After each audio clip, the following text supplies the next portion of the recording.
Hi friends, దీని లోపల చూడండి రెడీగా ఉన్నాయి బయటకు వచ్చేదానికి. వచ్చేయండి.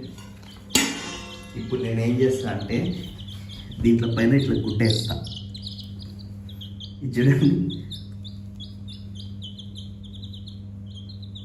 మెల్లగా తీస్తా, వచ్చేసింది. మళ్ళా వేస్తా. తోక చూడండి ఎంత బాగుందో, లోపలికి వెళ్ళిపోయింది. చూడండి, లోపలనే బయటికి వచ్చింది. ఎంత బాగా వచ్చింది చూడండి. బాబా పిలుస్తానే వస్తుంది. రంగురంగులుగా భలే ఉంది ఫ్రెండ్స్. ఇది బ్లాక్ కలర్ది.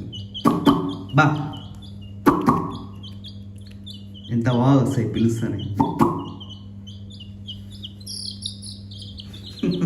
ఇప్పుడు ఆడిపోతావు చూడండి ఎంత బాగుందో. చిన్న కాళ్ళు, తోక చూడండి, దీన్ని చిన్న తోక. కింద ఇచ్చి పెడతాను. నేను దీంట్లో పన్నీ ఫ్రెండ్స్ బాగా చూసుకుంటాను అనమాట. ఇవే దూకుతాయి, అంతా అల్లరి చేసి పెడతాయి.